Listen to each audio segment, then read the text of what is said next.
Welcome, dear friend, to this sacred space we're creating together. As you settle into this moment, know that you've made a beautiful choice to gift yourself these hours of rest, wisdom, and profound relaxation. Tonight is not about effort or striving. Tonight is about releasing, receiving, and allowing ancient wisdom to cradle you into the deepest, most restorative sleep you've experienced in a long time. Perhaps you're lying in bed right now, the weight of the day still clinging to your shoulders. Maybe thoughts are circling through your mind like birds that haven't yet found a place to land. Or perhaps you're already feeling that first gentle pull toward rest, that softening at the edges of consciousness that signals your body's readiness to let go. Wherever you are in this moment, you are exactly where you need to be. What you're about to receive is more than a collection of stories. These are teachings that have guided seekers toward peace for over 2,000 years. They have survived because they speak to something eternal in the human experience, something that transcends culture, era, and circumstance. These truths about suffering and its release, about attachment and freedom, about the restless mind and its natural state of clarity are as relevant tonight as they were when the Buddha first shared them under the Bodhi tree. But here's what makes tonight special. You don't need to try to understand these teachings. You don't need to remember them or analyze them or figure out how to apply them to your life. In fact, the less you try, the more they can work within you. These ancient wisdoms have a way of bypassing the thinking mind and speaking directly to something deeper, planting seeds that will blossom in their own time, often when you least expect it. Many listeners have shared that insights from these sessions appear days or weeks later, arising naturally in moments when they're most needed, as if the teachings were waiting patiently for the perfect moment to reveal themselves. Before we begin our journey together, I invite you to share in our growing community. Comment below and let us know what time it is where you are and where in this beautiful world you're listening from. Are you in a quiet bedroom in Tokyo as the sun rises? Perhaps you're in New York as the city settles into midnight stillness. Or maybe you're somewhere entirely unique with your own story of how you found your way to this moment of rest. We love knowing that we're all connected across time zones and continents, united in this simple human need for peace and restoration. And if you haven't already, please subscribe to Mindful Temple so these teachings can continue to find you whenever you need them, becoming a gentle companion on your journey toward deeper rest and greater peace. Now, let your eyes close if they haven't already. Feel the surface beneath you supporting your body completely. Notice how you don't have to hold yourself up, how gravity does this work for you. With each breath, allow yourself to sink just a little deeper into this support, trusting that you are held, you are safe, and you are free to completely let go.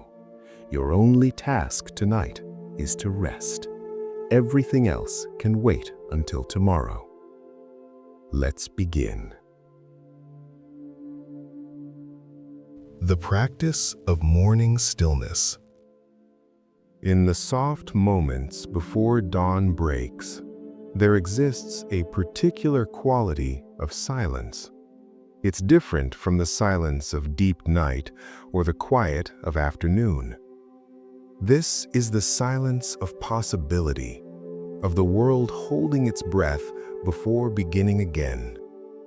The Buddha understood this silence. He rose each morning before the sun, before the monastery stirred to life, before the noise of the day could claim his attention. He understood that how we begin shapes everything that follows.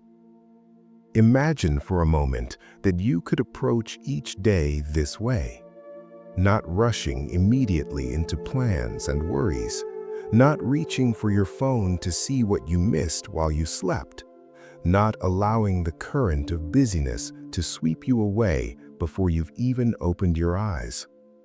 Instead, picture yourself waking naturally, gently, with a few moments of simply being present with the miracle of consciousness returning after its nightly journey through dreams.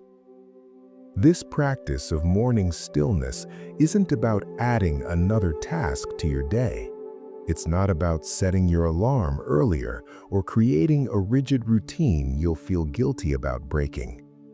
It's something far simpler and more profound. It's about recognizing that the quality of our awareness in those first moments can color everything that follows. Like the first stroke of a brush on fresh paper determines the character of what emerges. The Buddha taught that the mind is naturally luminous, naturally clear, like the surface of a perfectly still pond reflecting the sky without distortion. But throughout the day, this clarity becomes obscured by ripples, worries about the future, replaying the past, judging ourselves and others, trying to control what cannot be controlled. By morning, these ripples have settled. For a few precious moments, we have access to that original clarity, that natural peace that exists beneath all the turbulence. Think of it like this. When you sleep, your mind goes through a kind of natural cleansing process. The urgent concerns of yesterday lose some of their grip. The emotions that felt overwhelming have had time to settle. In the Buddhist understanding, this isn't accidental. Sleep is a small rehearsal for the bigger letting go, a nightly practice of releasing our hold on everything we think defines us. And in those first moments of waking, before the familiar storylines reassert themselves, we have a window into our true nature. This doesn't mean we wake up enlightened every morning. It means we wake up with a choice. We can immediately grab for our familiar storylines: who I am, what I need to accomplish, what's wrong, what I'm worried about. Or we can linger for just a moment in that space before the stories fully form, resting in simple awareness of breath, of body, of the subtle sounds around us, of the quality of light through the window. The traditional teaching speaks of lighting incense and meditating before even dressing. On first hearing, this might sound austere or impractical, but consider what it really means. It means that connection with our deepest nature, with that place of clarity and peace, comes before everything else. Not because we're trying to be holy or spiritual, but because when we begin from that place of centeredness, everything we do afterward flows more naturally, with less struggle and more grace. You don't need incense or a special cushion. You don't need to sit in any particular position or recite any particular words. The essence of this practice is simply prioritizing awareness, making it more important than anything else for just a few moments. This could mean lying in bed after waking and taking 3 conscious breaths before moving. It could mean sitting on the edge of your bed and feeling your feet on the floor, really feeling them, noticing the sensations. It could mean standing by a window and watching the light change, not thinking about it or analyzing it, just being present with what is. What transforms this from a simple pause into a spiritual practice is the intention behind it. You're not just waiting to start your day. You're acknowledging something sacred, something that exists before all the doing and achieving and solving. You're touching the part of yourself that doesn't depend on circumstances, that doesn't need to be improved or fixed, that is whole and complete, just as it is.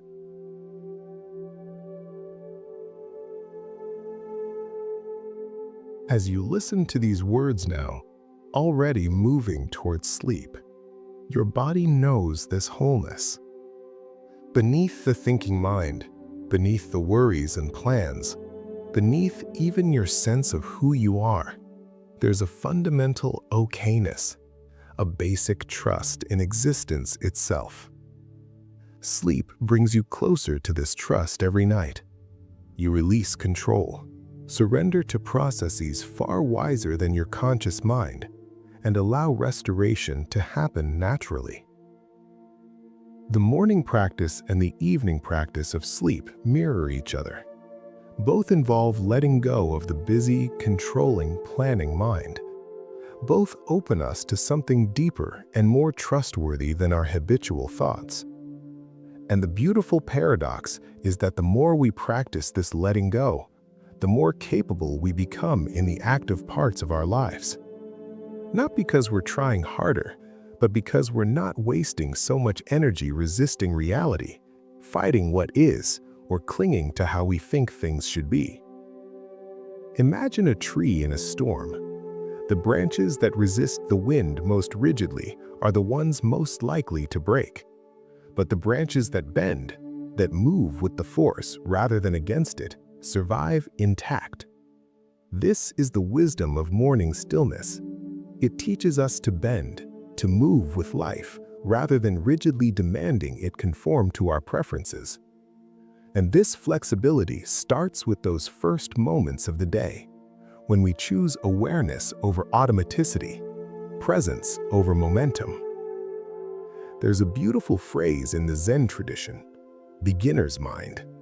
It means approaching each moment as if for the first time, without the weight of all our accumulated opinions and judgments and certainties.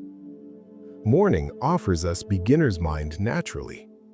We open our eyes to a world we've seen countless times before, yet it's never exactly the same. The light is different. We are different. Everything is new if we have the eyes to see it.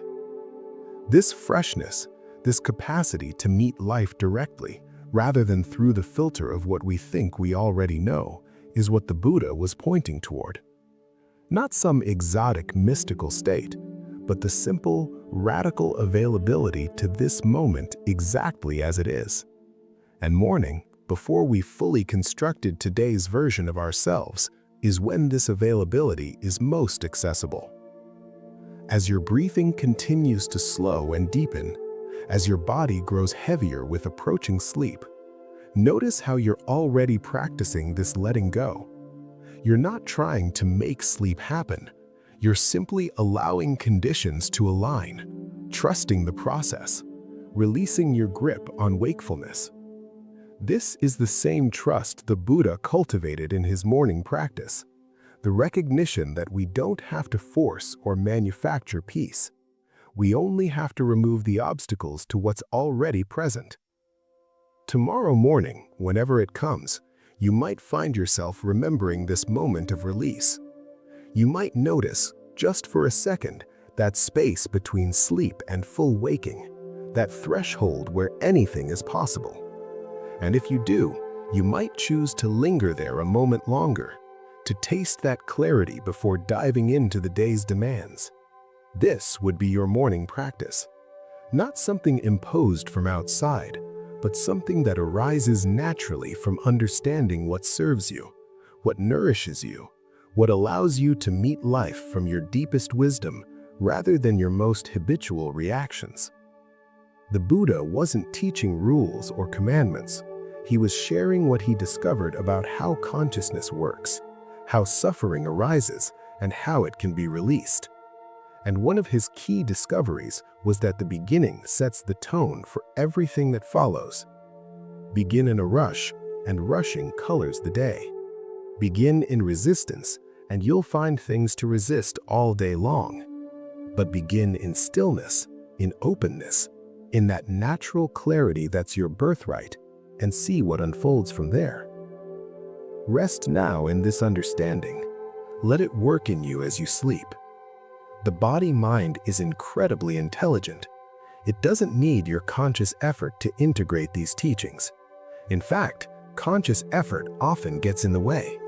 Simply receiving these words, allowing them to wash over you like gentle waves, is enough. The seeds are planted. In their own time, in their own way, they will grow.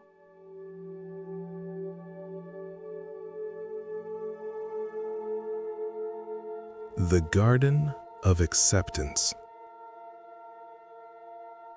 There's an ancient image that appears across many Buddhist traditions. The image of a garden. Not a wild, untamed landscape, but a carefully tended space where each plant has room to grow according to its nature. This garden represents the mind, and the gardener represents our awareness, our capacity to tend what arises within us with wisdom and care. Most of us, if we're honest, don't approach our inner life like skilled gardeners. We approach it more like people at war with our own minds.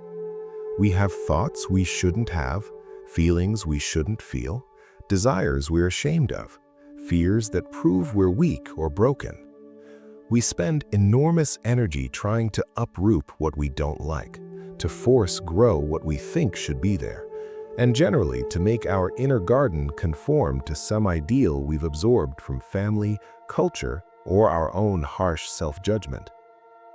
But here's what the Buddha understood with perfect clarity. This war with ourselves is the source of so much unnecessary suffering. Not the only source, not even always the primary source, but a huge contributor to the pain that fills our days. And the alternative he offered, what he called the middle way, involves a radically different relationship with our inner experience. One based not on warfare, but on something closer to friendship, or perhaps more accurately, on wise acceptance.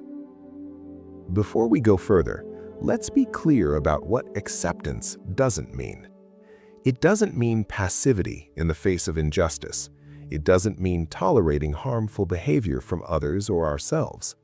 It doesn't mean giving up on growth or change. It doesn't mean pretending everything is fine when it isn't. Acceptance, in the Buddhist sense, is something far more nuanced and powerful than these misunderstandings suggest. True acceptance means seeing clearly what is actually present in this moment, without adding layers of resistance, judgment, or denial.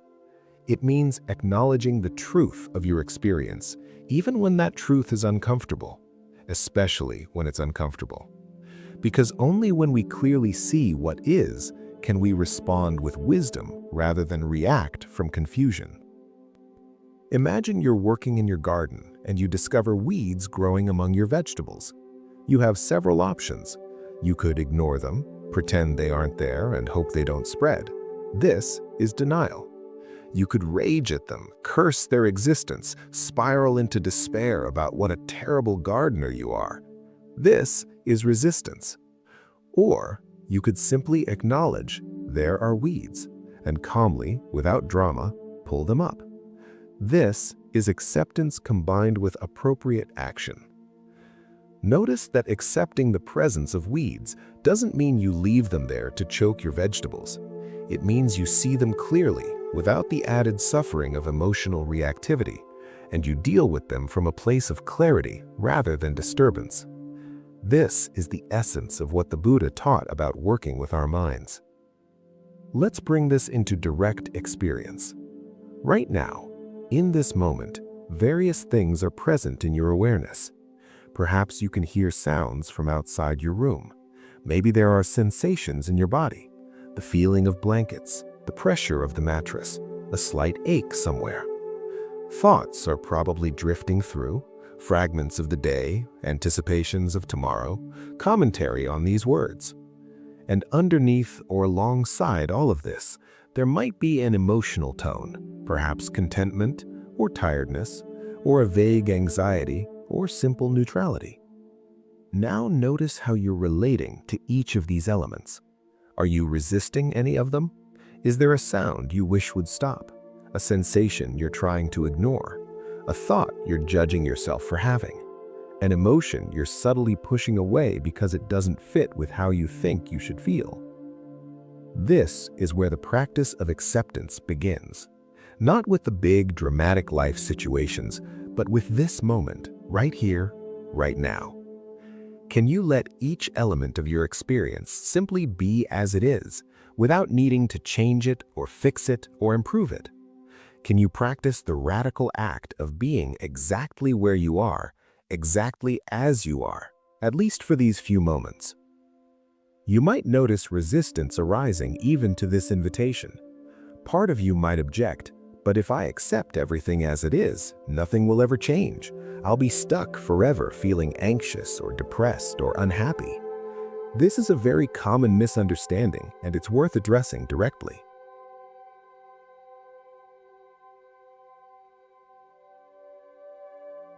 Here's the paradox that sits at the heart of Buddhist psychology. Change happens most naturally and effectively from a foundation of acceptance, not from a foundation of resistance. When we're busy fighting what is, we're stuck in what is, locked in struggle with it. But when we fully accept what is, acknowledging it clearly without the added layer of resistance, we create space for natural transformation to occur. Think about working with a difficult emotion. Anxiety, for example. If you're anxious and you add resistance to the anxiety, what you have now is anxiety plus the suffering of not wanting to be anxious, plus probably some judgment about yourself for being anxious, plus maybe some anxiety about the anxiety. The original discomfort has been multiplied many times over by your resistance to it.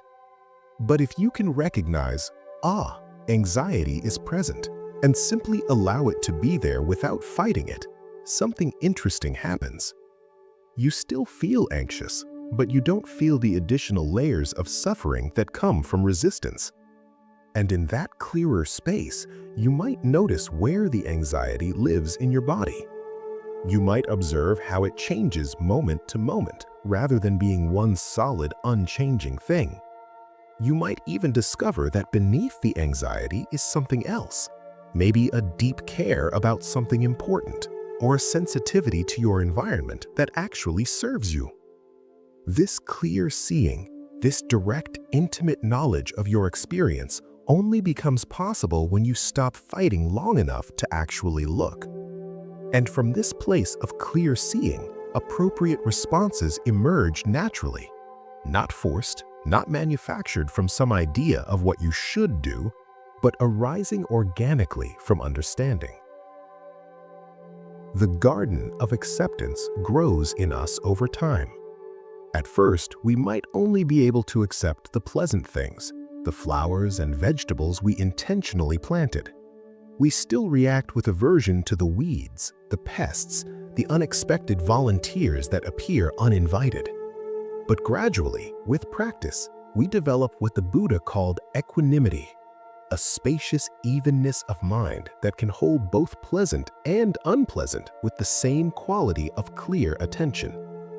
Equanimity doesn't mean we stop having preferences.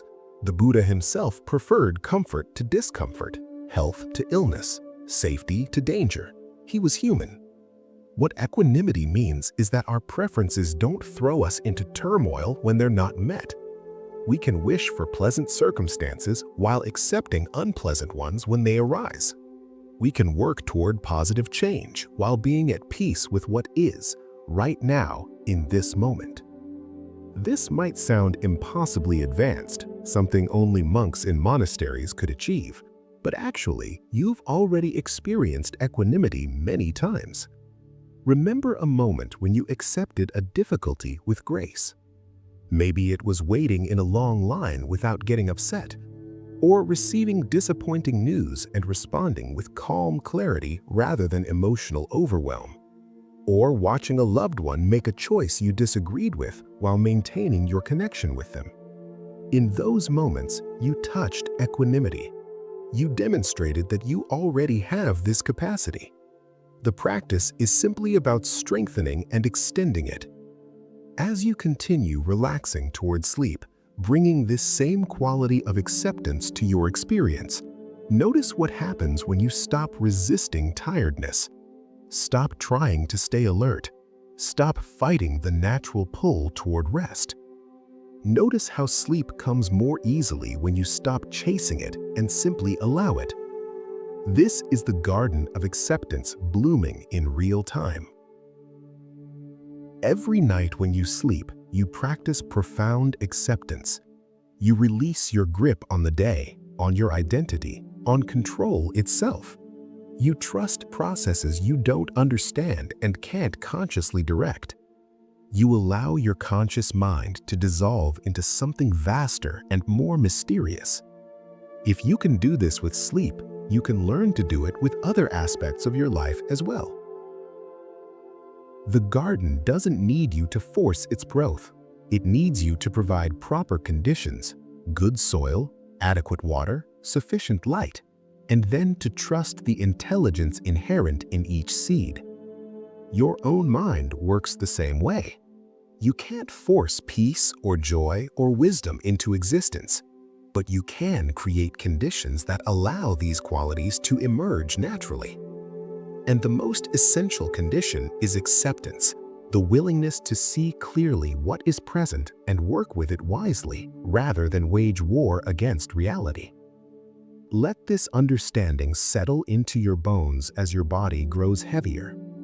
The garden of your mind is already complete.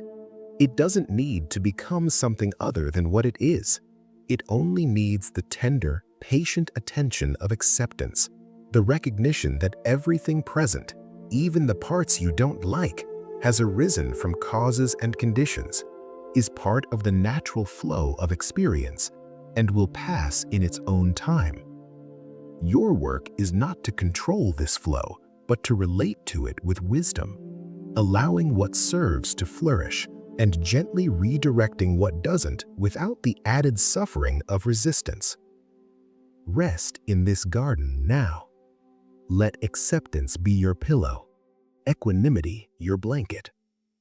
Every breath is perfect just as it is. Every moment of this journey into sleep is exactly what it should be.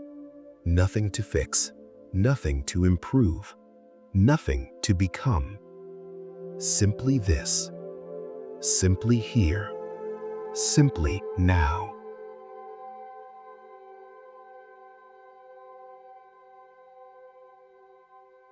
Walking the middle path. Deep in the forest of our lives, there stretches a path. It's not the widest path, nor the most obvious. To one side runs a broad highway of indulgence, where every desire calls out to be satisfied, where pleasure is pursued without limit, where the answer to discomfort is always more comfort, more distraction, more sensation. To the other side winds a narrow track of denial, where pleasure is suspect, where the body and its needs are treated as enemies, where virtue is measured by how much we can renounce and resist. The Buddha walked both these paths during his journey to awakening. Born a prince, his early years were spent on the highway of indulgence. His father, hoping to shield him from any encounter with suffering, surrounded him with every pleasure imaginable.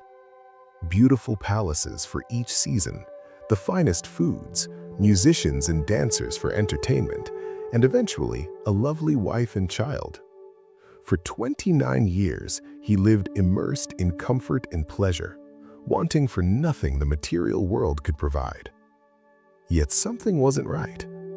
Despite all these advantages, despite the careful curation of his environment to include only pleasure and exclude all pain, he found no lasting peace. The pleasures were real enough, but they were temporary, always fading, always requiring renewal. And beneath them lurked a constant anxiety, the knowledge that everything he enjoyed was fragile, could be lost, would someday end. The highway of indulgence led nowhere ultimately satisfying. So when he encountered sickness, old age, and death, those fundamental truths his father had tried so hard to hide from him, something broke open. He left the palace in the middle of the night, abandoning his life of luxury to seek something more real, more lasting, more true. And like many people fleeing one extreme, he ran straight toward the opposite. For 6 years, he practiced severe asceticism. He reduced his food intake until he was eating only a single grain of rice per day. He practiced painful austerities, sleeping on beds of thorns, holding his breath until he collapsed, denying his body's needs with iron determination. He believed that enlightenment required complete mastery over physical desires, that the path to freedom meant subduing the body and its demands. He became so thin that you could see the outline of his spine through his abdomen. His ribs showed starkly through wasted flesh. His eyes sunk deep into their sockets. He was dying, slowly but surely, sacrificing his body in pursuit of spiritual realization. And still, enlightenment eluded him. The path of extreme denial, it turned out, led to the same unsatisfying destination as the path of indulgence. One day, weak and near death, he heard a musician passing on a nearby road. The musician was teaching his student about tuning the strings of an instrument. "If you tune the strings too tight," the musician said, "they will break. But if you tune them too loose, they won't play. The string must be tuned neither too tight nor too loose to produce the right sound." In that moment, something clicked for the Buddha. He saw the wisdom applicable not just to musical instruments, but to the whole journey of awakening. The middle way. Not indulgence, not denial, but something balanced between the two. He accepted food from a passing woman, horrifying his ascetic companions, who saw this as weakness, as giving up on the spiritual path. But he knew differently. He understood that he needed a strong, healthy body to support the deep meditation that would lead to awakening. Denying the body's legitimate needs was as much a distraction as indulging its every desire. This understanding of the middle way became central to everything the Buddha taught. It's not a compromise or a wishy-washy attempt to please everyone. It's a recognition of how reality actually works, how change happens, how wisdom develops. The middle way is the path of balance, of appropriate response, of finding what's needed in each moment rather than following rigid rules or unbridled impulses. Think about how this applies to your own life. Perhaps you swing between extremes in various areas. With food, you might cycle between rigid dieting and uncontrolled eating. With work, between overextending yourself and complete withdrawal. With relationships, between losing yourself in another person and isolating in self-protection. With rest, between pushing through exhaustion and sleeping away whole days. These swings between extremes are exhausting and ultimately unsatisfying.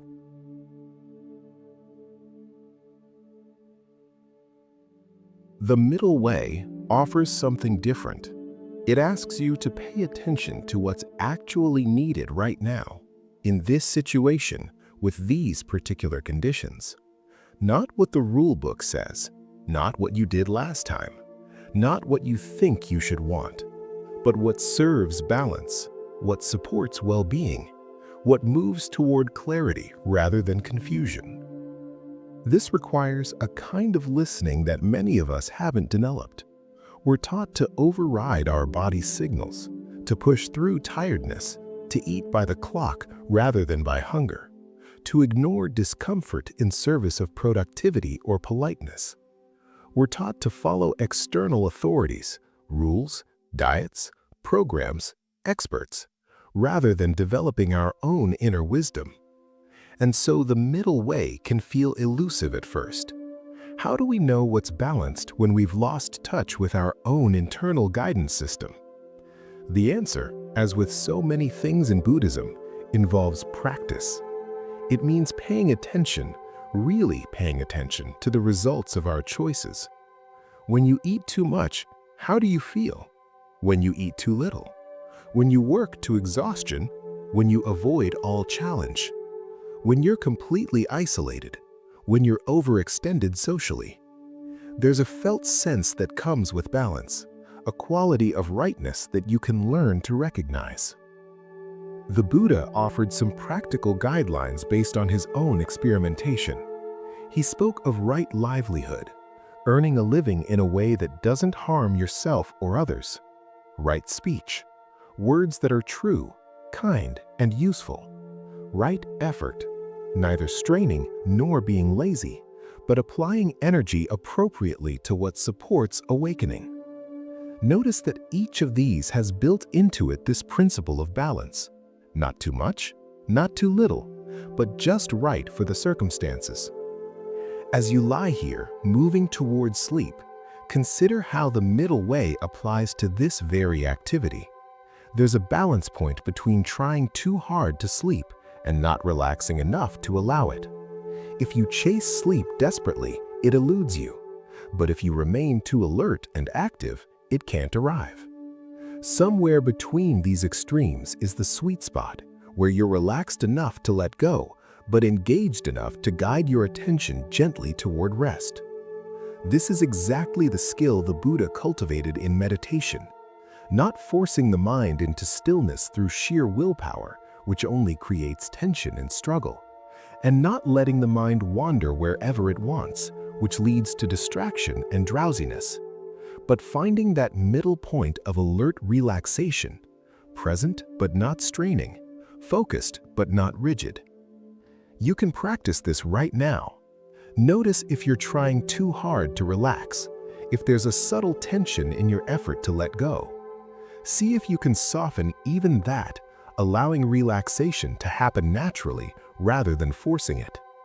And notice too if you're resisting relaxation, holding on to wakefulness out of habit or worry, or the sense that you should be doing something more productive.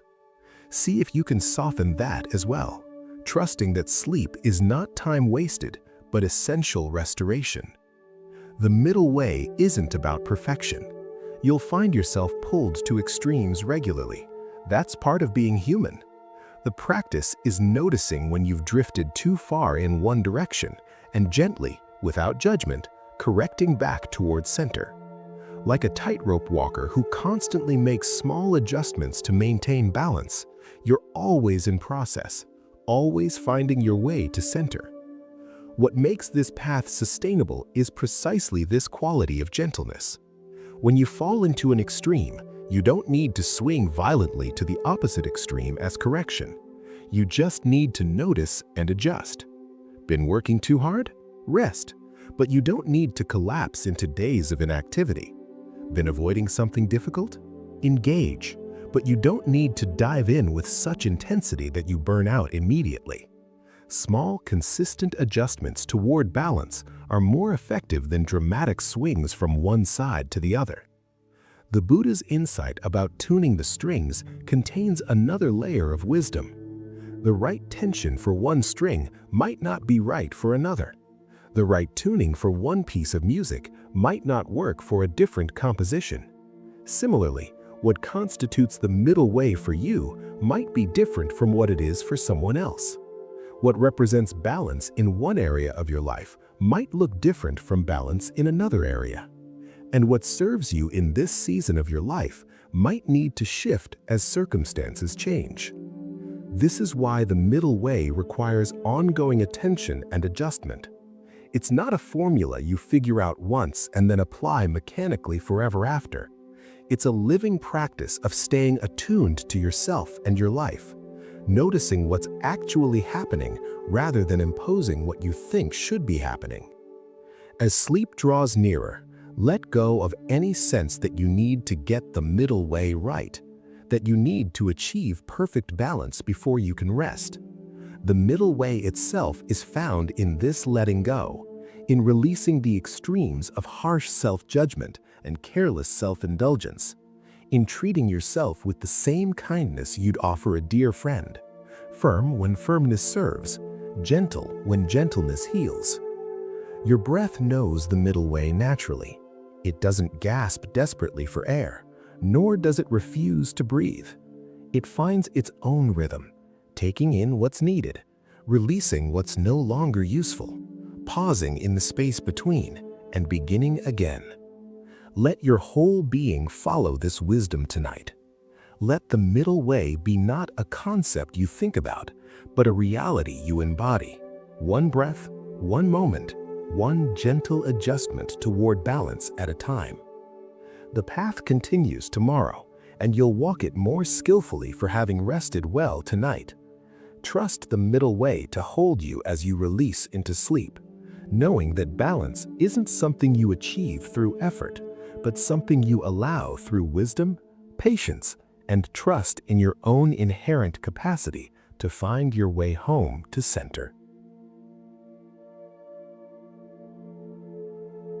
The River of Impermanence.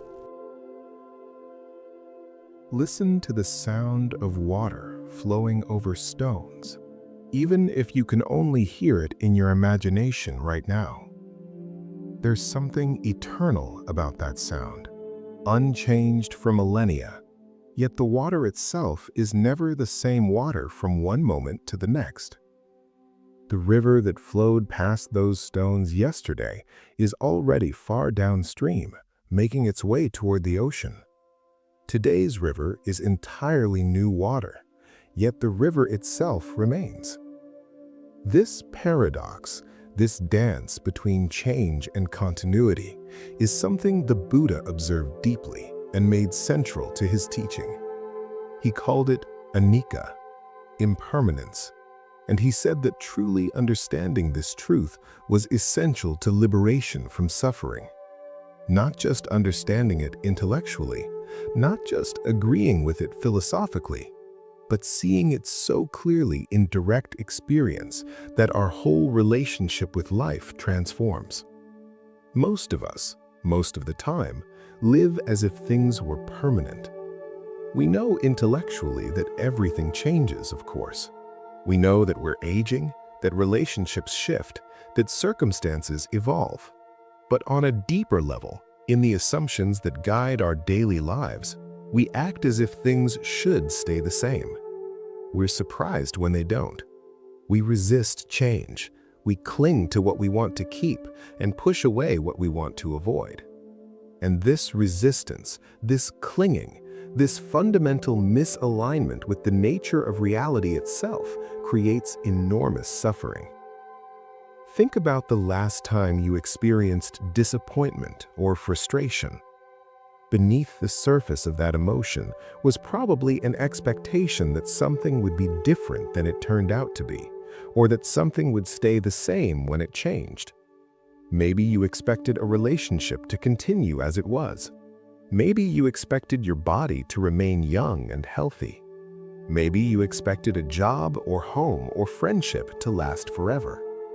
And when reality didn't conform to these expectations, suffering arose.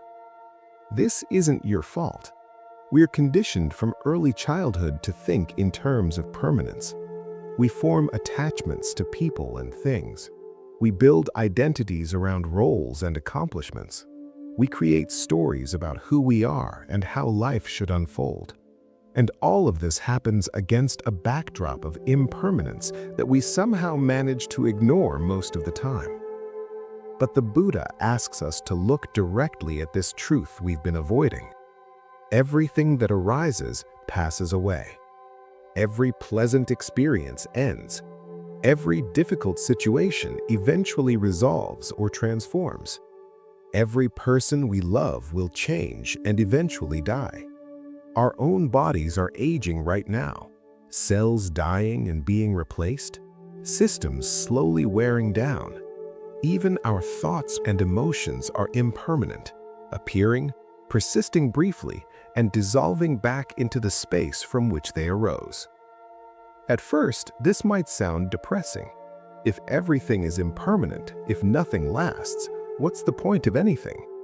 This is a common initial reaction to the teaching on impermanence. But stay with it a little longer, look a little deeper, and something remarkable emerges. Impermanence isn't just about loss, it's also about possibility.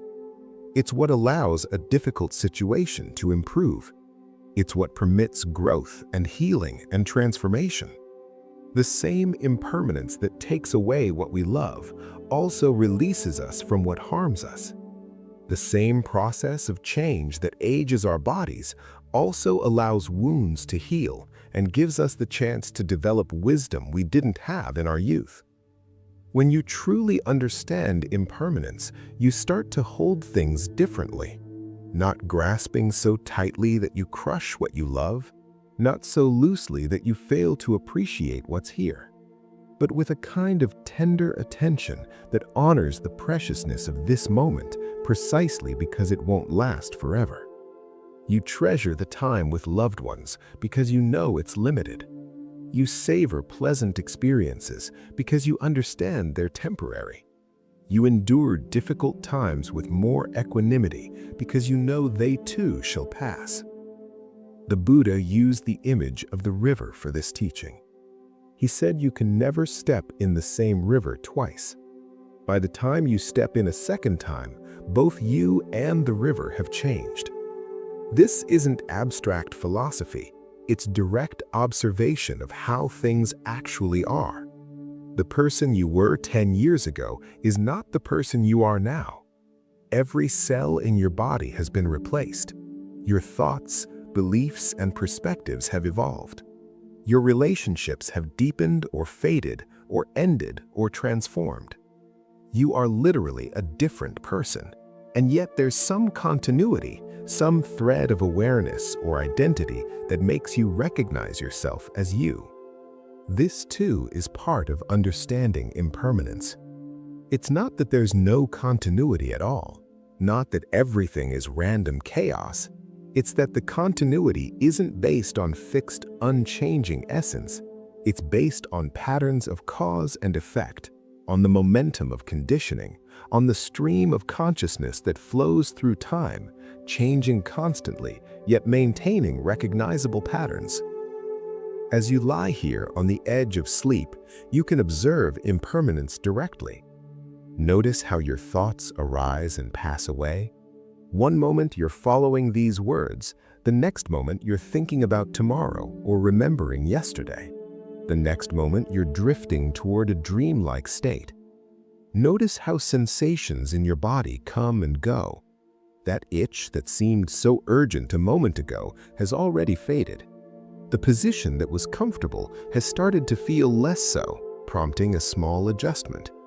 Everything shifting, nothing static. Even your sense of being awake or asleep isn't a fixed state, but a continuum, a gradual transition from one condition to another. You might not be able to identify exactly when you fall asleep, because consciousness doesn't shift all at once. It's more like the river, a continuous flow that gradually changes character as it moves from the mountains toward the sea. This understanding of impermanence has profound implications for how we work with difficulty. When you're in pain, physical or emotional, there's often a sense that it will last forever, that this is now your permanent condition. But impermanence teaches us that this isn't true. The pain you feel in this moment is already different from the pain you felt a moment ago. It changes in intensity, quality, location. And if you can observe these changes rather than contracting around the pain as if it were a solid, unchanging thing, you relate to it differently. You find that there are actually spaces within the pain, moments of less intensity, tiny gaps where relief appears before the pain resurges. This isn't about denying pain or pretending it doesn't matter. It's about seeing clearly how it actually is, rather than adding to its burden by relating to it as if it were permanent. The same applies to difficult emotions. Grief, anxiety, anger, despair, these can feel overwhelming, like they'll never end. But if you pay close attention, you'll notice that even these powerful states fluctuate. They rise and fall like waves. They're intense and then less intense. They completely fill awareness and then recede, allowing other experiences to arise.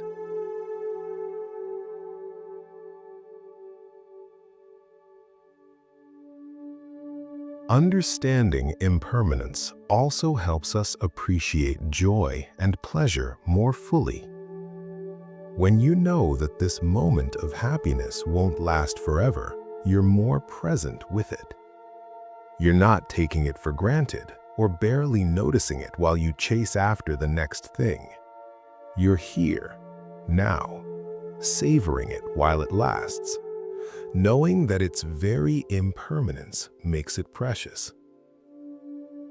There's a traditional Buddhist reflection on the 5 remembrances, truths we're encouraged to contemplate regularly. I am of the nature to age.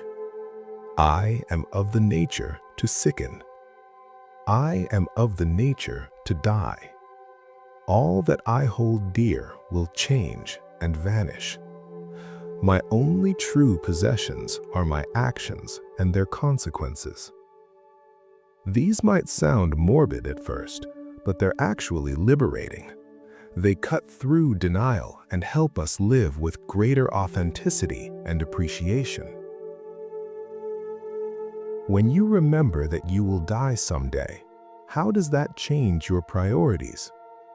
Does that argument you've been holding on to with a family member seem as important? Does that grudge you're nursing serve you? Does the work you're doing align with what truly matters to you?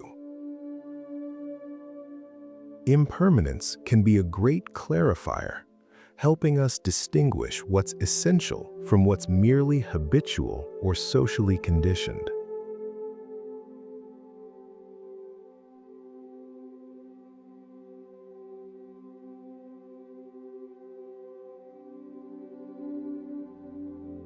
As you drift deeper towards sleep, let impermanence work its magic on whatever you're carrying from the day. The worry that feels so solid can dissolve like mist when met with the clear seeing of impermanence. The regret that seems so permanent can be released when you recognize that the person who made that mistake isn't quite the same person you are now. The planning mind that's trying to control tomorrow can relax when it remembers that everything will change anyway, often in ways we can't predict or control. This isn't fatalism or giving up. It's coming into alignment with how things actually are. And paradoxically, when we stop fighting impermanence, when we stop trying to make things permanent that are naturally flowing and changing, we actually suffer less. We find a kind of peace that doesn't depend on circumstances staying the same. We discover a stability that comes not from controlling external conditions, but from understanding their nature so clearly that we're no longer thrown into turmoil every time they change. The river flows on, carrying with it everything that falls into its waters. Leaves from autumn trees, stones loosened from the bank, the reflections of clouds and birds and stars. Some things float on the surface for a while, some sink to the bottom, but all of them are carried along by the current, part of the river's endless journey toward the sea. Your thoughts, your feelings, your experiences are like this. They arise, they're here for a while, and they pass. The river itself, the flow of awareness that holds it all, continues. Not separate from what flows through it, but not identical to any particular thing that appears and disappears. Rest in the river now. Let it carry you towards sleep without resistance. You don't need to control where you're going or how you get there. The current knows the way. Your body knows how to sleep. Your mind knows how to let go. Impermanence is doing its work every moment, releasing you from the past, opening you to what comes next, allowing this eternal now to be exactly what it is, no more and no less, perfect in its imperfection, complete in its incompleteness, already and always already flowing home to the ocean that contains and transcends all rivers, all change, all time.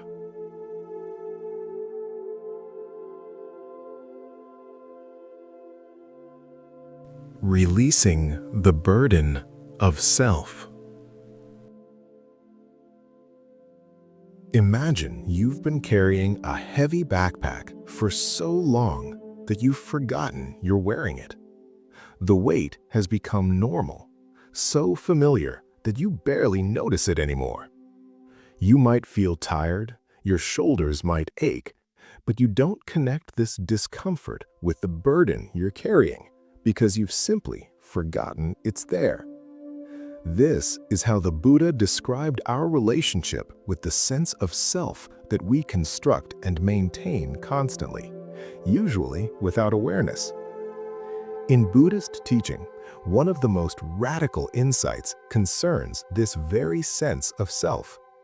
The Buddha taught anatta, not self, the recognition that what we call I or me isn't what we think it is. This doesn't mean you don't exist. Obviously, you exist in some sense. You're here, listening to these words, having experiences, making choices. What the Buddha questioned was the nature of this I that seems so solid and permanent and separate from everything else. Let's explore this gently because it can be confusing at first, and it challenges some of our deepest assumptions about who and what we are. When you think about yourself, when you use the word I, what are you actually referring to? Is it your body? But your body is constantly changing. It's completely different at the cellular level than it was 7 years ago. It will look different in 10 years than it does now. If you are your body, which version is the real you? Maybe you're not your body, but your mind, your thoughts and feelings and memories. But these two are constantly changing. The thoughts you're having right now are different from the thoughts you were having an hour ago. Your feelings shift from moment to moment. Your memories are actually being reconstructed each time you recall them, subtly changing with each remembering. If you are your mind, which mind is the real you? The one thinking these thoughts right now? The one from yesterday? The one from childhood? Perhaps you're your personality, your characteristic ways of responding to the world. But haven't you noticed how your personality can shift depending on context? You're different with your parents than with your friends. You're different at work than at home. You've probably changed significantly in terms of personality over the course of your life. Most people are quite different at 40 than they were at 20. If you are your personality, which version is the true you? The Buddha's point isn't that none of these things are you. It's that none of these things are a fixed, permanent, unchanging, separate self. What we call self is actually a process, a constantly shifting pattern of physical and mental phenomena that we've labeled with a name and organized into a coherent narrative. But this narrative self, while useful for conventional purposes, isn't ultimately real in the way we normally assume. This might sound abstract or theoretical, but it has profound practical implications. Much of our suffering comes from defending and promoting and worrying about this self that we've constructed. We take things personally that aren't actually about us. We feel threatened when our self-image is challenged. We exhaust ourselves trying to maintain a particular identity or reputation. We suffer when life doesn't conform to what we think we need for ourself to be okay. Consider how much energy goes into self-maintenance, the constant stream of thoughts about me, mine, what I want, what I need, how I appear to others, whether I'm doing well enough, whether I'm good enough, what will happen to me. It's exhausting, this endless preoccupation with self. And according to the Buddha, it's also unnecessary, or at least the intensity of it is unnecessary. When you begin to see through the illusion of a solid, separate self, something remarkable happens. You still function perfectly well in the world. You still have preferences and make choices and take care of your needs. But the whole thing becomes lighter, less urgent, less fraught with existential anxiety, because you're no longer defending a castle that doesn't actually exist. Think about dreams for a moment. When you're dreaming, you have a sense of being a person in the dream, doing things, having experiences. But when you wake up, you recognize that the dream self wasn't ultimately real. It was a temporary construct that arose from the conditions of sleep and dissolved when you woke. Yet while you were dreaming, it seemed completely real. You felt its joys and fears as if they mattered tremendously. The Buddha suggested that our waking sense of self is similar, not that it's completely unreal or doesn't matter at all, but that we're taking it more seriously and more literally than we need to. We're living as if the dream self were ultimately and permanently real, when actually it's a convenient fiction that we've mistaken for solid fact. You can test this teaching in your own experience right now. Try to find yourself. Not the idea of yourself, not the story about yourself, but the actual thing you're referring to when you think I or me. Where is it? Is it in your head, your chest, distributed throughout your body? Is it something you can point to or touch or see? Or is it more like a feeling, a sense of being here that's so close you can't quite grasp it? As you look, you might notice that what you call self is actually a collection of different things happening together. There's the physical sensation of your body. There's awareness of thoughts arising. There's feeling tones, pleasant, unpleasant, neutral. There's perception, recognizing what things are. There's intention, the impulse toward or away from various experiences. All of these are happening, arising and passing moment by moment. But where in all of this is the solid, unchanging I that claims ownership of these experiences? The Buddha taught that what we call self is actually 5 aggregates or heaps: physical form, feeling, perception, mental formations, and consciousness. When these 5 things come together in a particular pattern, we call it me. But there's no additional thing, no soul or essence or self separate from these 5 processes.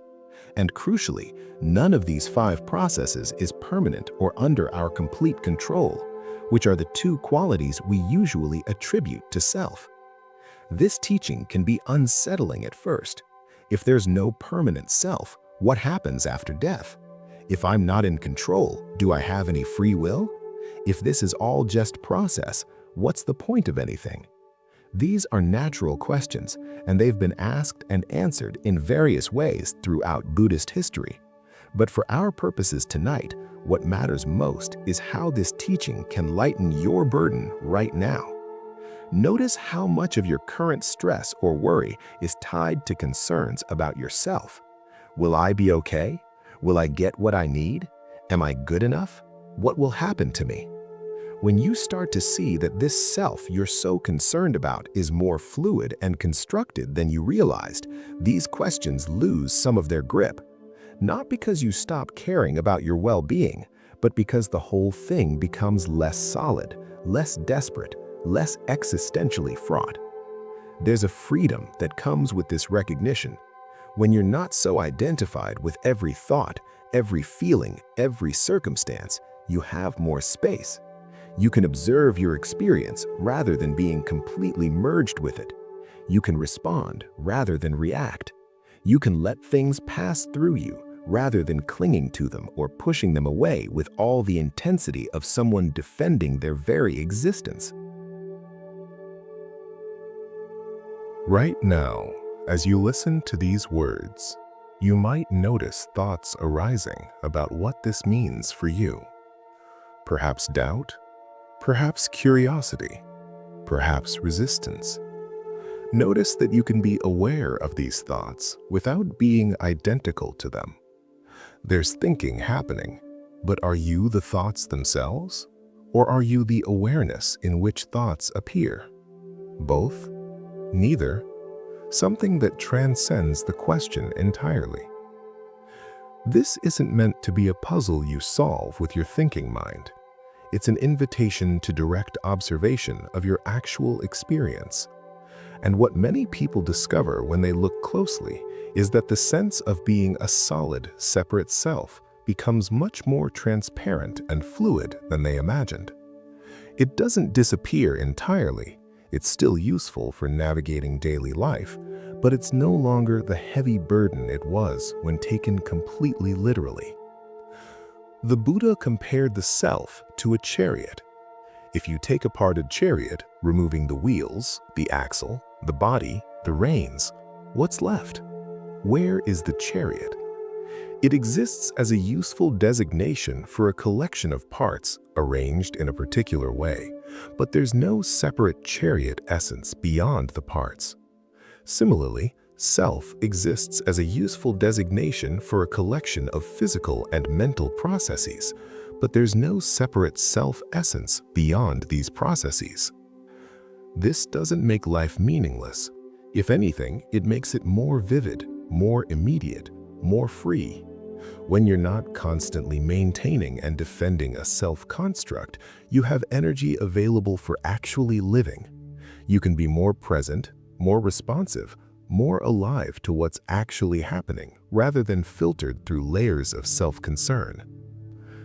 As you move closer to sleep, let this teaching work on you in whatever way it wants to. You don't need to understand it perfectly or figure it all out tonight. Just allow the possibility that the burden you've been carrying, the weight of maintaining and protecting and promoting this solid sense of self, might be lighter than you think, might even be optional, at least to some degree. Sleep itself demonstrates the fluidity of self. When you sleep deeply, where is your sense of being you? It dissolves, yet you don't cease to exist. And when you wake, it reassembles, often so seamlessly you don't even notice the reconstruction happening. This nightly disappearing and reappearing of the sense of self points to its constructed nature. It's not as solid or permanent as it seems when you're completely identified with it. Let go now of the need to be anyone in particular. You can return to that tomorrow. For now, just rest in the awareness that holds all experience without claiming it, without grasping at it, without organizing it into a story about me and mine. Just simple awareness, empty and luminous, spacious enough to contain everything, yet attached to nothing. This is your true home, the place you never left even when you thought you were lost in the constructed self. Welcome home. Let the burden fall away. Rest in what you've always been beneath the layers of conditioning and story and self-concern. Rest in the awareness that is reading these words right now, without needing to call it mine or turn it into something solid or defend it from anything. Just this, just here, just awareness being aware, complete and whole and free.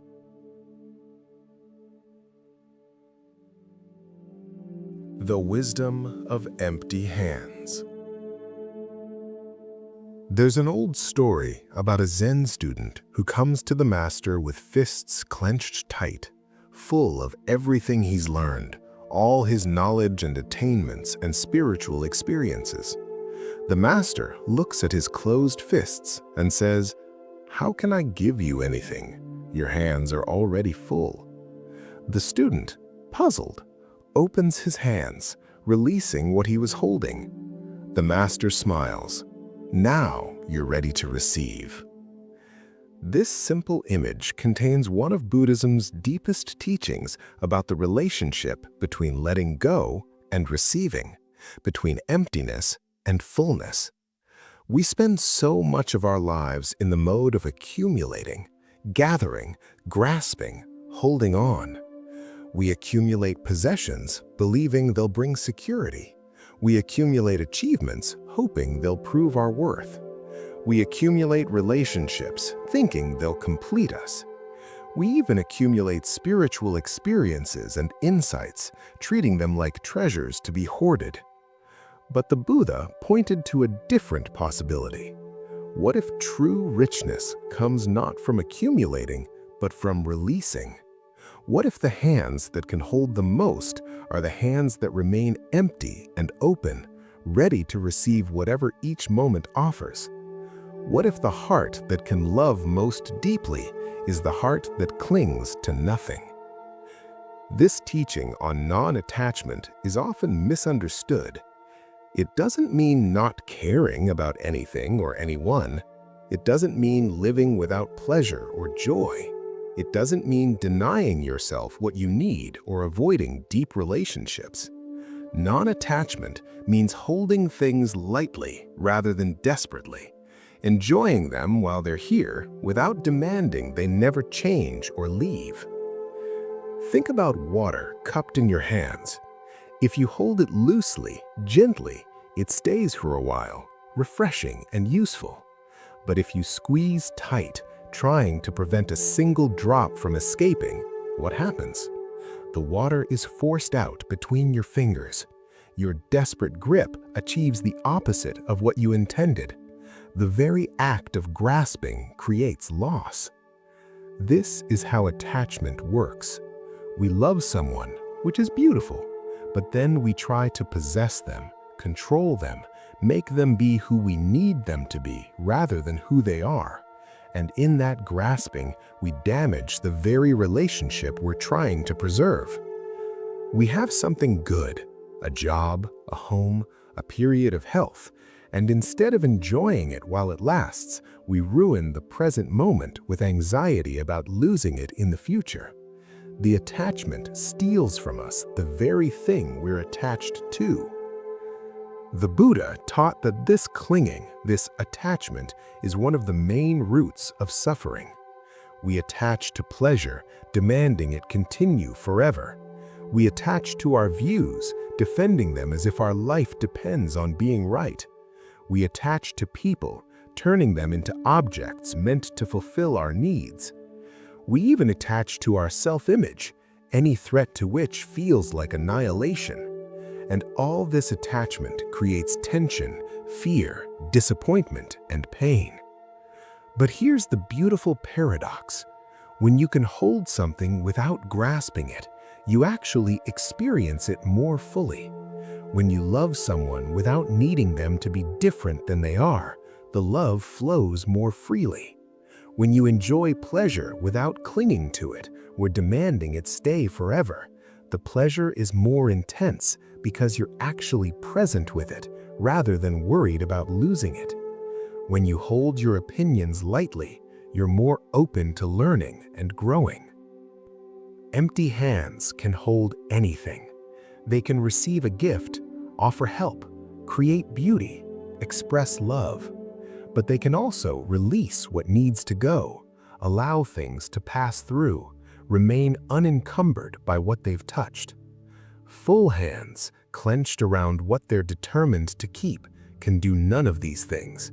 They're frozen, stuck, unavailable for the dance of life that requires constant giving and receiving, holding and releasing.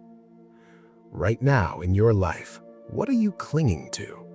Maybe it's a relationship you're afraid of losing. Maybe it's your youth, your health, your relevance, your control. Maybe it's a particular outcome you've decided you must have. Maybe it's a story about who you are or who you should be. Maybe it's a grudge. Surprisingly enough, we can cling as tightly to negative things as positive ones. What would it feel like to relax your grip just a little? Not to throw away what matters, but to hold it differently. To appreciate it while it's here, without demanding it stay forever. To love without possessing. To enjoy without grasping. To desire without attachment. This distinction between desire and attachment is important. The Buddha wasn't teaching that we should have no desires or preferences. He enjoyed good food, comfortable meditation spots, pleasant company, But what he taught was that we don't have to be enslaved by desire, driven by it, suffering when it's not satisfied. We can have preferences while remaining at peace even when circumstances don't match them. We can want things without falling apart if we don't get them. Think about something you wanted badly in the past but didn't get. At the time, it probably felt devastating. You couldn't imagine being okay without this thing. But here you are now, okay. Perhaps even grateful you didn't get what you wanted because it opened the way for something better or taught you something valuable. The same will likely be true of most things you're clinging to right now. In retrospect, you'll see that the attachment caused more suffering than the thing itself brought joy. The practice of letting go isn't usually a dramatic one-time event, although sometimes it is. More often, it's a gradual process of noticing when you're grasping and consciously relaxing your grip. It's like training a muscle. At first, you might not even notice you're clenched. Then you notice but can't seem to release. Gradually, you develop the capacity to soften, to open, to let go. And each time you do, you discover you're okay. You survive the release. Maybe you even feel lighter, freer, more at peace.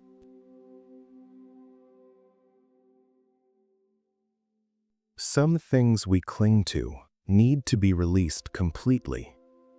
That grudge you're holding isn't serving you at all. Let it go. Not for the other person's sake, though it might benefit them too, but for your own freedom. Some attachments need to be transformed rather than eliminated. You can love your child without possessing them, without making their choices about your self-worth. You can care about your work without letting it define your entire identity. As you lie here preparing for sleep, you practice letting go in the most literal sense. You release your hold on the day. You stop trying to control your thoughts. You give up the effort to remain conscious and allow yourself to slip into the unconsciousness of sleep. This is deep practice in non-attachment. Every night you do this. Every night you demonstrate that you already know how to let go. The question is whether you can bring this capacity into your waking life as well. Notice the relief that comes with releasing into sleep. The moment you stop fighting it, stop trying to stay in control, stop clinging to wakefulness, sleep comes. The same relief is available when you release other forms of clinging. When you stop trying to control what can't be controlled. When you accept that people will be who they are rather than who you need them to be. When you make peace with your own limitations and imperfections, a similar ease arises.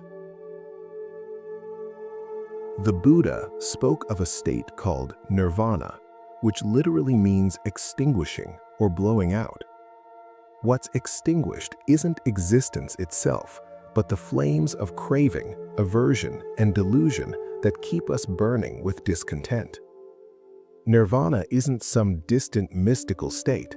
It's available whenever we release our grip on how we think things should be and meet reality as it actually is with empty, open hands. Empty hands are receptive hands.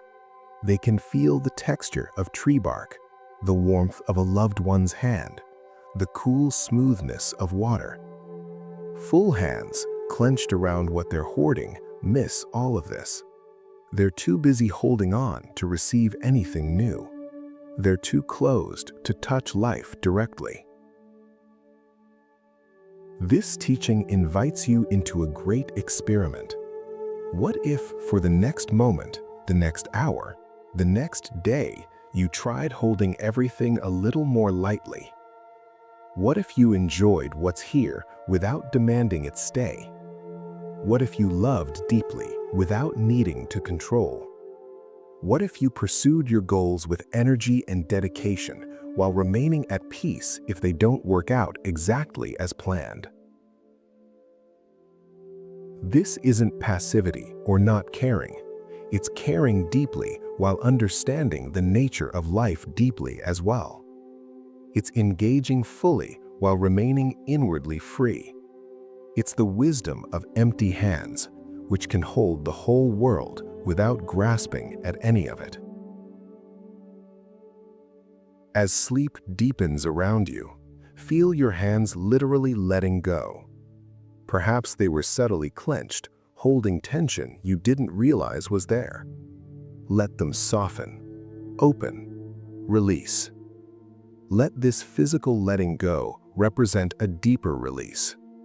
All the things you've been grasping at throughout the day, the outcomes you're trying to force, the people you're trying to control, the feelings you're pushing away or clinging to. Let them all rest for now in the space of this night. They'll be there tomorrow if they need to be addressed, but for now, empty hands, empty heart. Not empty in the sense of lacking, but empty in the sense of spacious, open, available. This emptiness is the source of all fullness. It's the space where new things can enter. It's the openness that allows life to flow through you rather than getting stuck in the dam of your grasping. Rest in this emptiness now. Not a bleak void, but a pregnant spaciousness, alive with potential, humming with the energy of all that is and isn't, holding everything without clinging to nothing. This is your natural state, the state you return to each night when you sleep, the state that's always available beneath the layers of grasping and aversion. Welcome it, trust it, release into it completely, and discover the great freedom of empty hands that can dance with life, receive all that comes, release all that goes, and remain fundamentally unshaken through it all.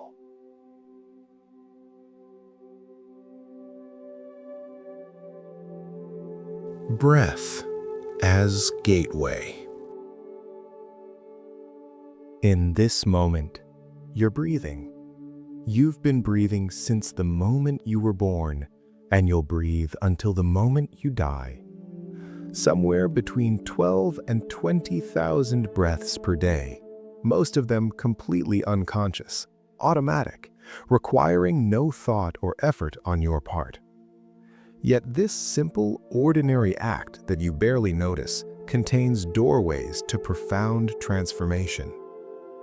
The Buddha, in his systematic exploration of human consciousness and the path to liberation, discovered that breath awareness was one of the most powerful tools available.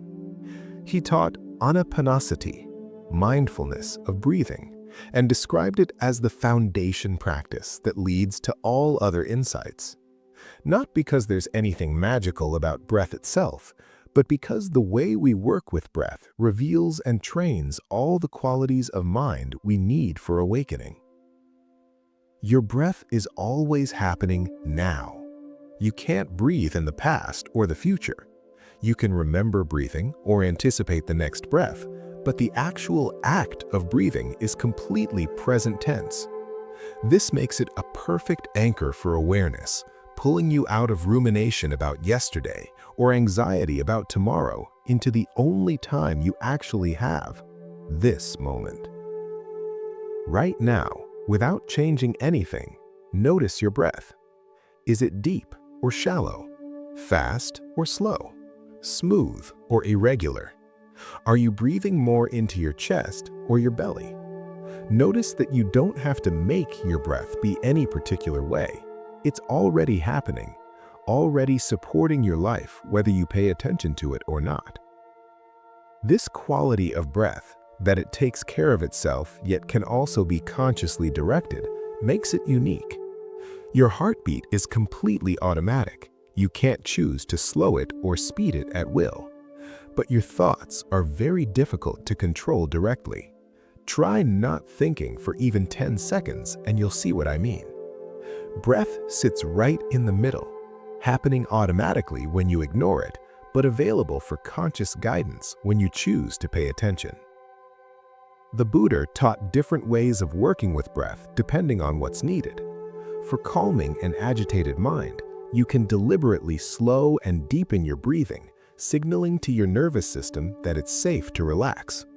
For developing concentration, you can focus attention precisely on one aspect of the breath, the sensation at the nostrils or the movement of the abdomen, using it as a single point to train the mind's capacity to stay with one thing. For developing insight, you can observe breath's changing nature, how each breath is unique, how it arises and passes, reflecting the impermanence of all phenomena. But tonight, as you move towards sleep, we're not trying to achieve anything particular with the breath. We're simply allowing it to be a friend, a companion on your journey into rest. Notice how breath naturally deepens as you relax. You don't have to make this happen. Your body knows how to prepare for sleep, and it uses breath as one of its primary tools. Feel the cool air entering your nostrils on the in-breath. Feel the warm air leaving on the out-breath. This simple sensation, repeated endlessly throughout your life, contains everything you need to know about receiving and releasing, about taking in what you need and letting go of what you've used. Each breath is a perfect lesson in non-attachment. The in-breath comes, fills you, nourishes you, and then must be released for the next breath to come. You can't hold on to a breath. If you try, you'll quickly become uncomfortable and eventually have to let it go anyway.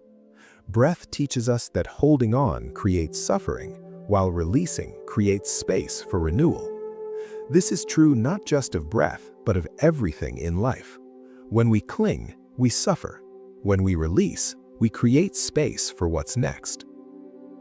Some traditions work with counting breaths as a concentration practice.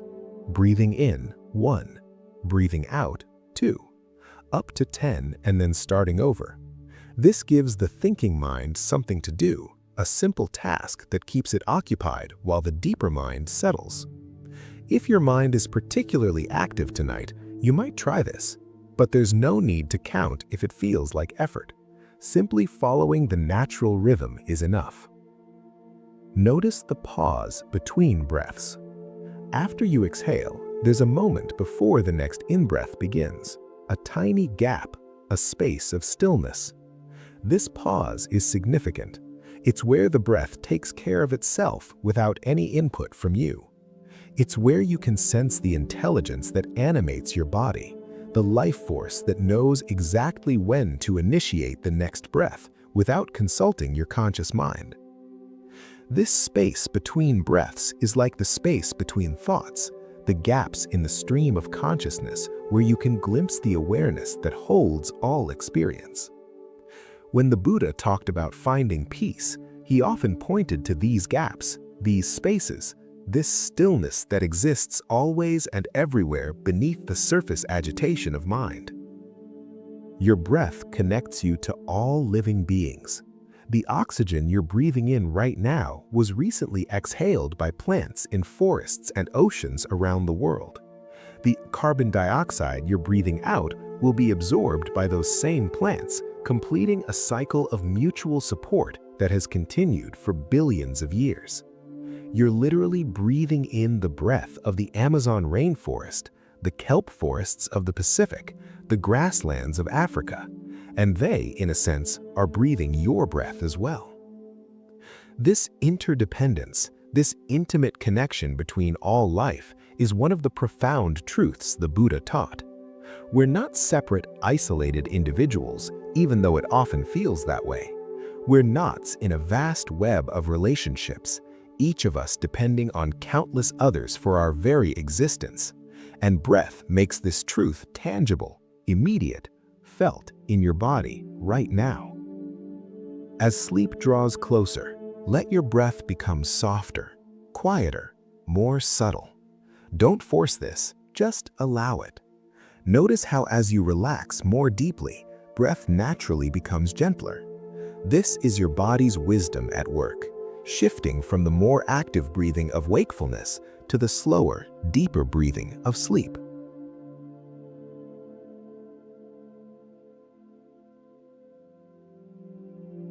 In meditation traditions, they sometimes speak of the breath becoming so subtle it seems to disappear, a state of such deep calm that breathing requires barely any effort at all.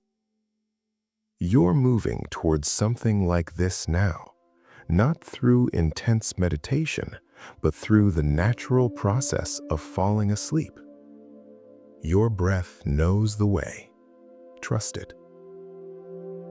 The Buddha's last words, according to tradition, were about this quality of attention we're practicing right now. He said, "All conditioned things are subject to decay. Strive on with diligence. Everything changes, everything passes, including our own lives. So practice now while you can, developing the wisdom and compassion that are the only things worth cultivating." But striving on with diligence doesn't mean strain or struggle. The Pali word, often translated as diligence, also carries meanings of carefulness, heedfulness, appropriate attention. It's the quality of being awake to what's actually happening rather than lost in distraction or delusion. And breath practice develops exactly this quality. Each time your mind wanders and you notice and gently return attention to breath, you're training in this coming back, this return to presence. Not judging yourself for wandering, that's just what minds do, but appreciating the moment of noticing, of remembering, of choosing presence over distraction. This is the practice. Not achieving some state of perfect concentration, but this simple, humble, repeated act of returning. And it's the same practice you do every morning when you wake up, returning from sleep to waking consciousness. The same practice you do whenever you catch yourself lost in worry or rumination and choose to come back to the present moment. The same practice that can carry you through difficult times, returning to the breath, to the body, to what's actually happening right now, rather than the stories your mind spins about what's happening. Breath is always available. When you're overwhelmed, breath is there. When you're lost, breath is there. When you're suffering, breath is there. Not as a solution to your problems, but as a reminder that you're alive, that this moment is here, that you have this one reliable thing that continues whether circumstances are pleasant or painful. Let breath carry you now into deeper rest.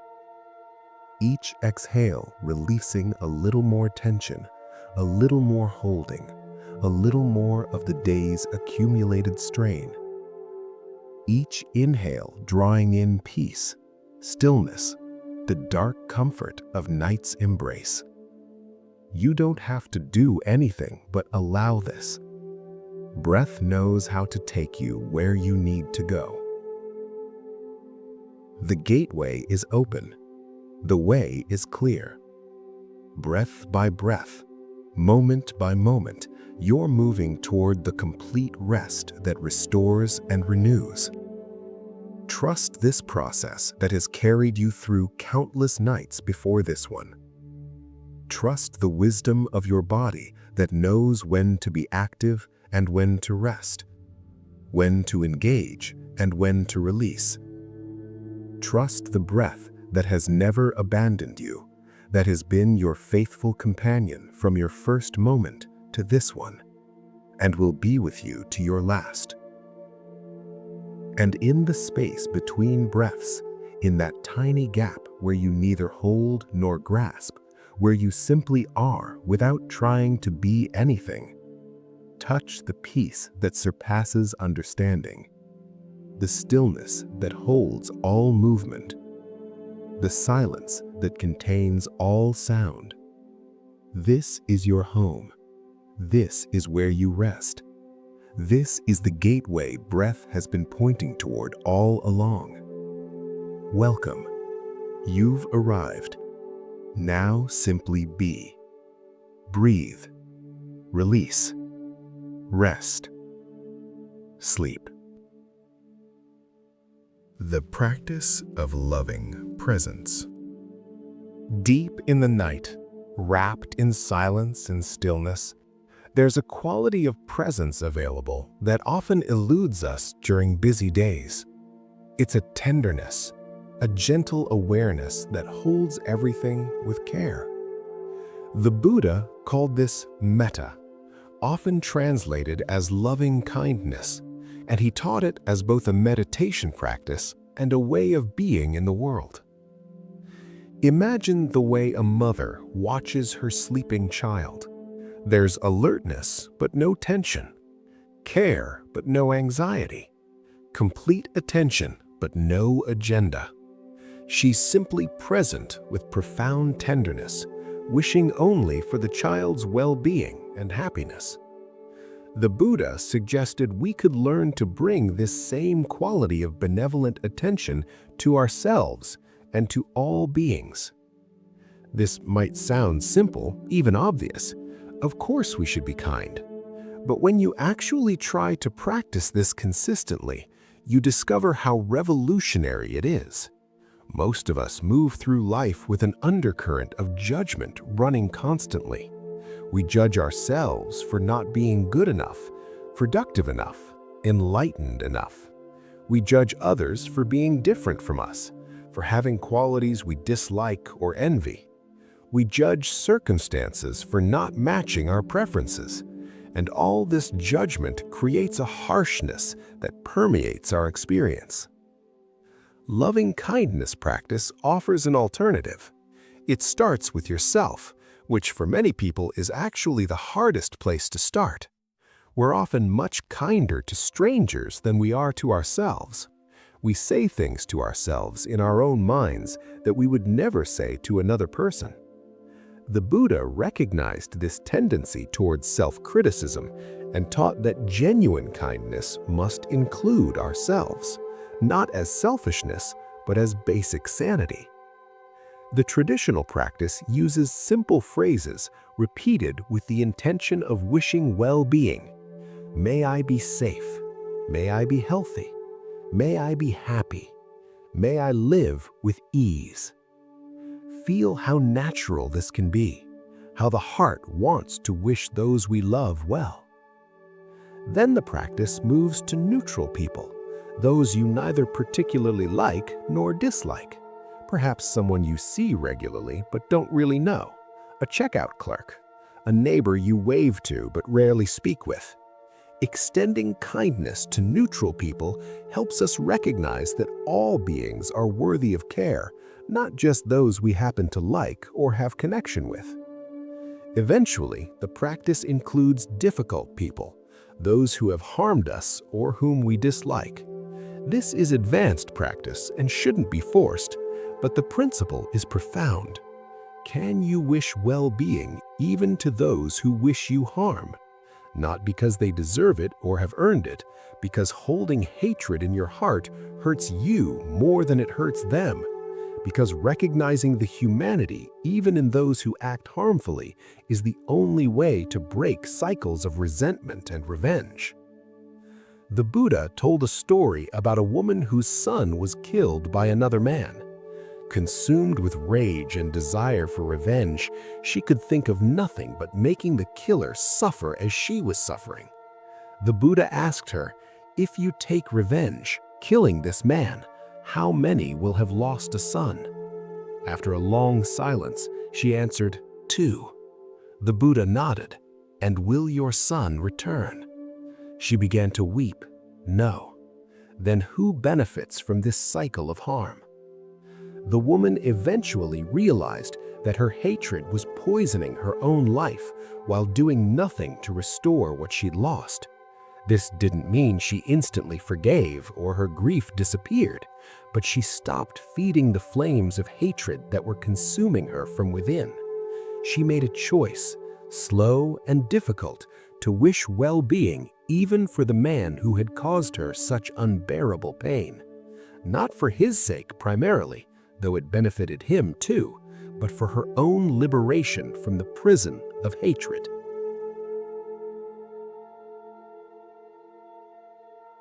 You don't need to work with anyone particularly difficult tonight. This is a time for rest, for gentle practice, for allowing kindness to soften the boundaries you've maintained throughout the day. Just notice the possibility that all beings, including those who cause harm, are suffering in some way. And that kindness toward them doesn't mean approving of their actions or making yourself vulnerable to further harm.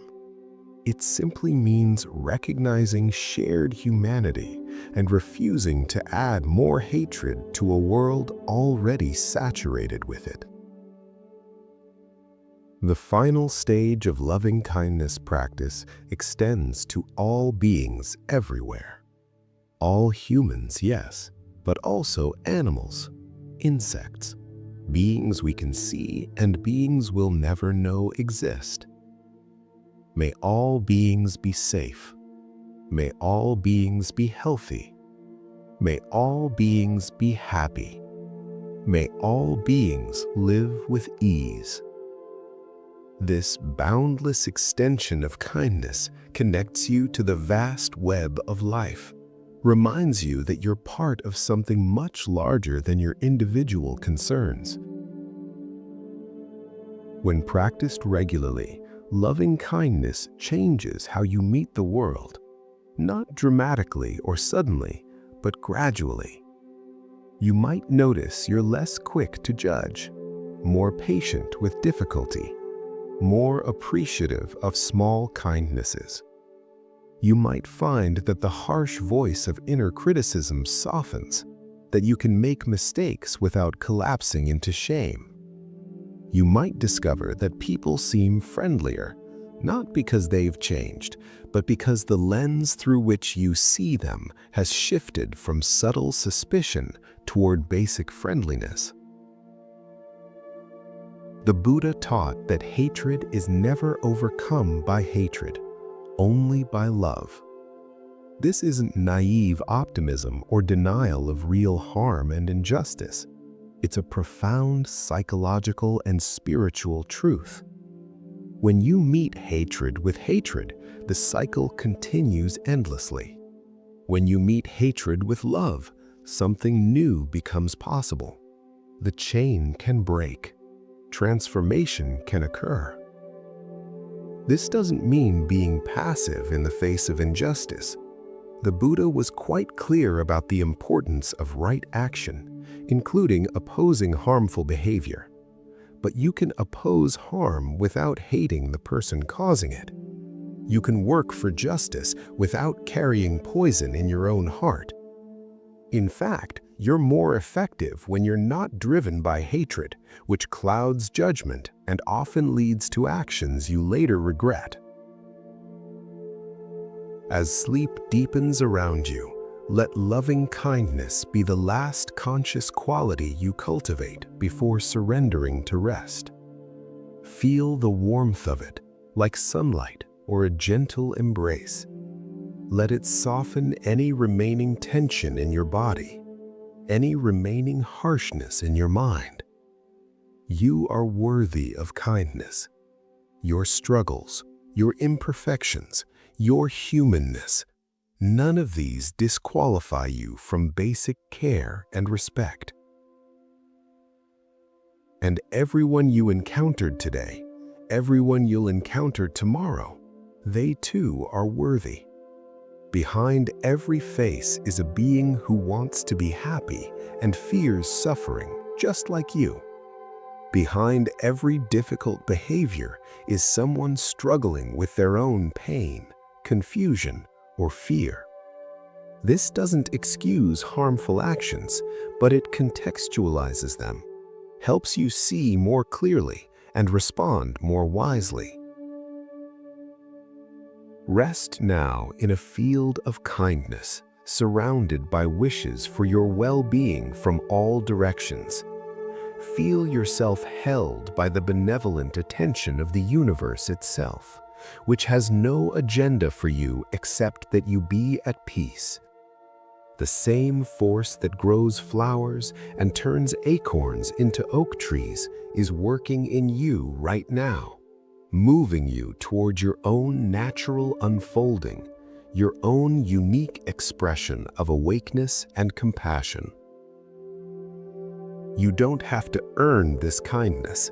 You don't have to achieve or accomplish or prove anything. You simply have to allow it, to open to it, to trust that you are already, in this very moment, worthy of infinite care.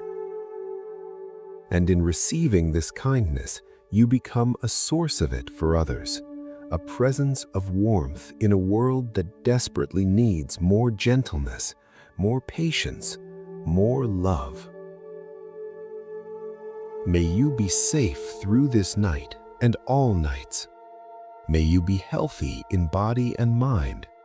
May you be happy in the deepest sense, a happiness that doesn't depend on circumstances being perfect.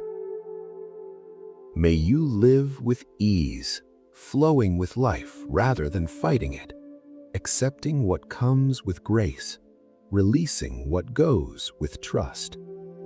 May all beings everywhere share in this blessing. May all beings be free from suffering. May all beings know their inherent worthiness and beauty. May all beings rest in peace. Gratitude and interconnection.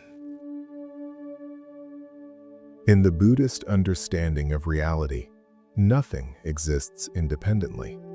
Everything is interconnected, arising from countless causes and conditions, sustained by forces mostly invisible to us, destined to change when those supporting conditions shift.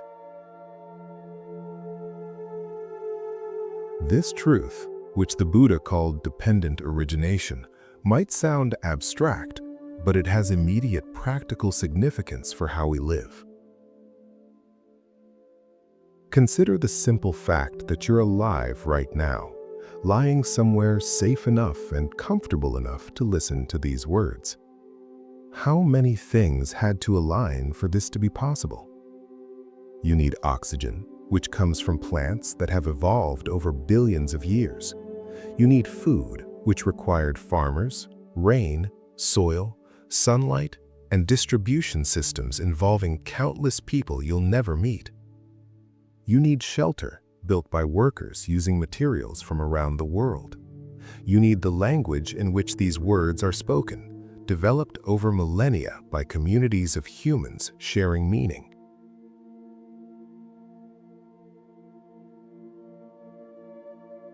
Go deeper. You needed parents or caregivers to protect and raise you when you were helpless. You needed all their parents, stretching back through generations. You needed the stability of the Earth's orbit and the sun's steady burning. You needed the precise physical constants that allow matter to form and life to emerge. The conditions required for you to exist in this moment are literally infinite in their complexity and scope.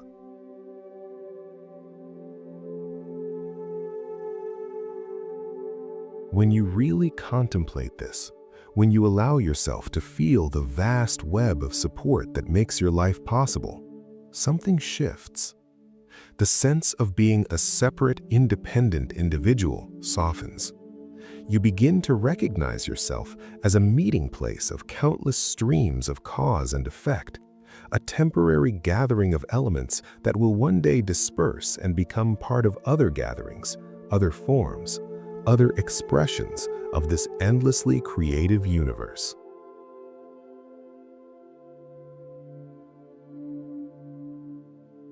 This recognition naturally gives rise to gratitude, not a forced or obligatory gratitude, but a spontaneous appreciation that wells up when you truly see how much you've been given. How many beings have contributed to your existence? How privileged you are simply to be alive and aware.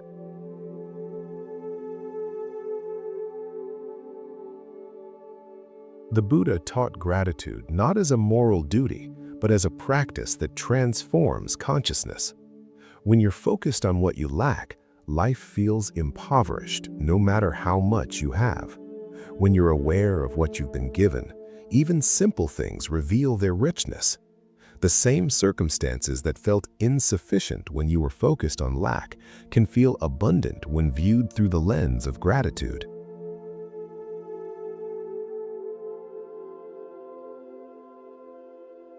This isn't about denying genuine difficulties or pretending everything is wonderful when it isn't. It's about recognizing that even in challenging circumstances, much remains to appreciate. You're breathing. Your heart is beating. Your body is working to maintain itself. The universe continues to provide what you need to stay alive. These are not small things, though we treat them as unremarkable background facts.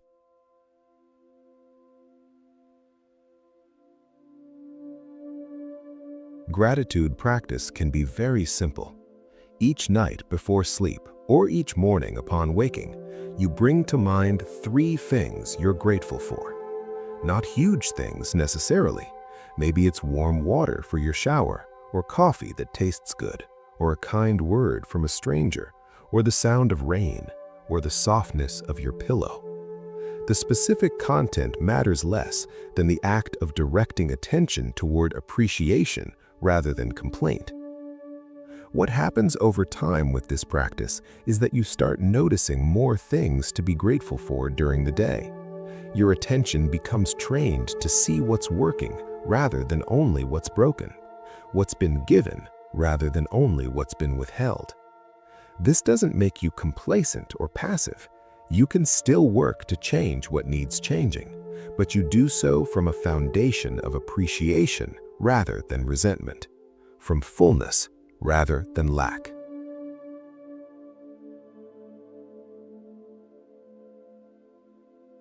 The interconnection that gives rise to gratitude also implies responsibility. If everything you have comes from others, then what you do affects others in turn. The Buddha taught karma, the law of cause and effect, not as cosmic punishment and reward, but simply recognition that actions have consequences that ripple outward in ways we can't always predict or control.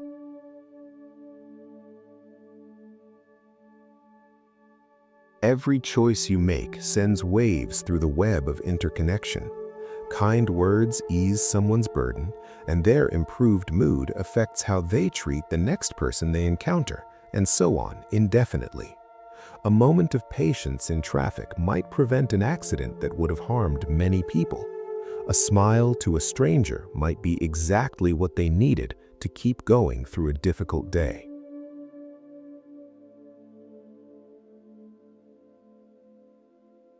This isn't meant to create pressure or anxiety about making every choice perfectly. It's an invitation to recognize that you matter, that your life has impact, that small actions of kindness or carelessness reverberate through the world in ways that far exceed their apparent significance.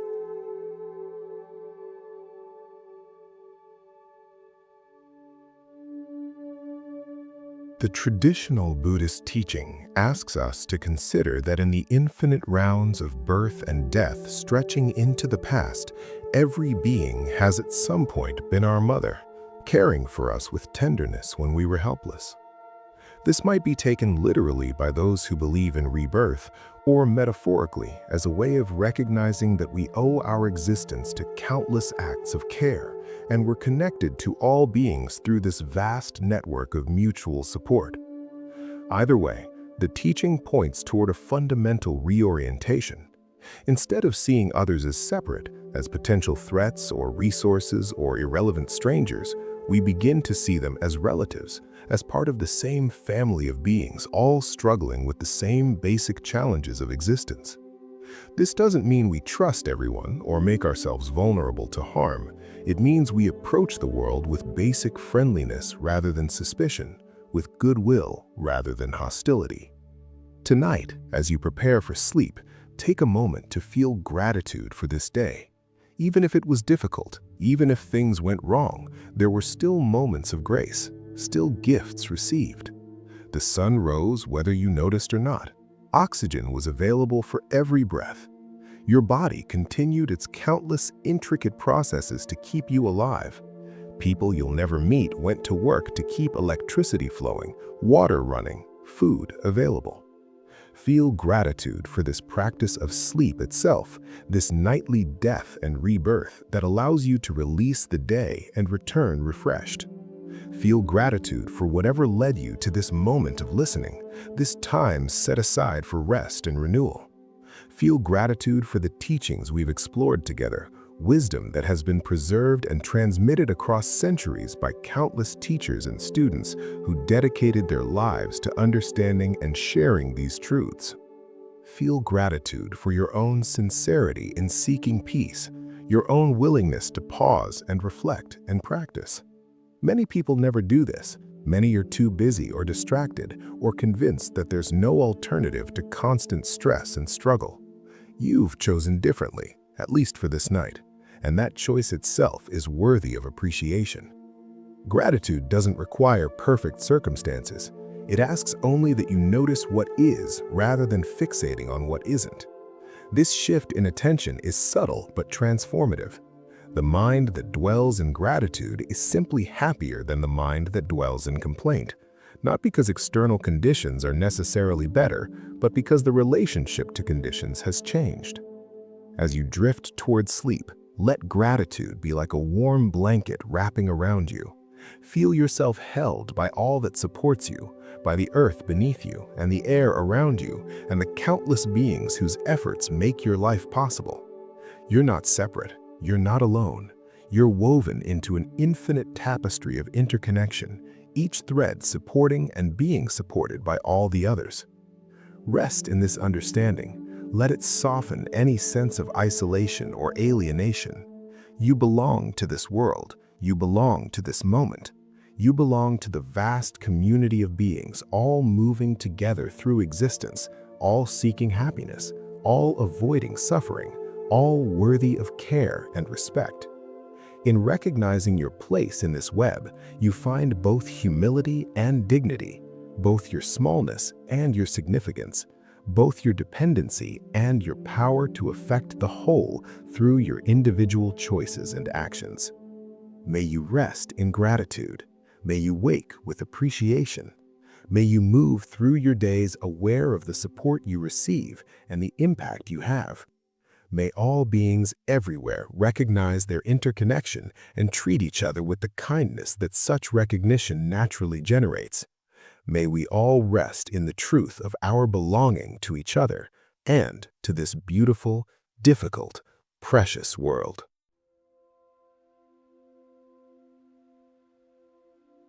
Surrendering to sleep's embrace. We've journeyed together through teachings that have guided seekers for over 2 millennia. From the practice of morning stillness to the garden of acceptance, from walking the middle path to understanding impermanence, from releasing the burden of self to the wisdom of empty hands, from breath as gateway to loving presence, to gratitude and interconnection. Each of these teachings points toward the same fundamental truth, that peace is available when we align ourselves with reality as it is, rather than fighting for reality as we wish it were. And now, as this night deepens and consciousness begins its gentle descent into sleep, we practice the ultimate alignment, surrender.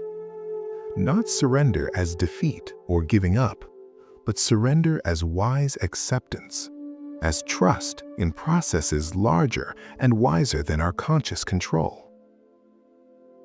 You cannot force yourself to sleep. You can only create conditions and then allow it to happen. This is exactly like the Buddhist path itself. You can't force yourself to be enlightened or at peace. You can only practice, create conditions, and allow the transformation to unfold in its own time and way. Feel your body now, heavy and relaxed, supported completely by the surface beneath you. Notice how you're not holding yourself up anymore. You've surrendered to gravity, trusting it to keep you from floating away while making no effort to resist its gentle pull downward.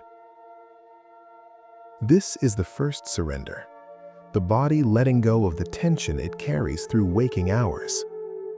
Feel your breath, slow and deep, happening by itself without your direction. You've surrendered control of breathing to the autonomic nervous system that knows exactly what your body needs right now. This is the second surrender, releasing the need to manage and control even the most basic life processes. Feel your thoughts slowing down, becoming dreamlike, less logical and linear. You've surrendered the organizing, categorizing, problem-solving function of the waking mind and allowed consciousness to soften into the more fluid, symbolic realm of dreams. This is the third surrender, letting go of the need to make sense, to figure things out, to maintain coherent narrative. And finally, feel your sense of self, that constructed identity you maintain so carefully during the day, beginning to dissolve at the edges. In sleep, you don't know who you are in the conventional sense. You might dream of being someone else entirely, or experience consciousness without any particular personal identity. This is the deepest surrender, releasing the very sense of being a separate someone, touching the spacious awareness that exists before and beyond all personal identity. The Buddha taught that clinging to the five aggregates, form, feeling, perception, mental formations, and consciousness, is the root of suffering. In sleep, we practice releasing this clinging every night. We let the body do what it does without micromanagement. We allow feelings to arise and pass without grasping or pushing away. We permit perceptions to become strange and dreamlike. We watch mental formations dissolve into the irrational logic of dreams. We surrender even consciousness itself as we move from light sleep to deep sleep and back again through the night.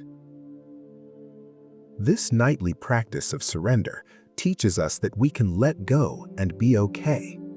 We can release control and not only survive, but actually be restored, refreshed, renewed. What if this is true not just of sleep, but of life? What if the constant controlling, managing, holding tight that we do during waking hours is not only exhausting, but unnecessary? What if we could meet life with the same trust we bring to sleep, engaging fully when engagement serves, releasing completely when release is appropriate? These are not questions to answer with your thinking mind, especially not now as you're moving towards sleep. They're seeds planted in consciousness that might sprout in their own time. For now, simply allow the surrender that sleep invites. Nothing more to do, nothing more to figure out, nothing more to become.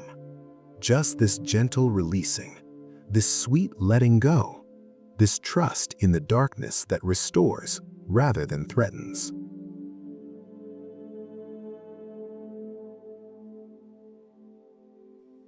The Buddha's final teaching, given on his deathbed, was about impermanence and the importance of continued practice.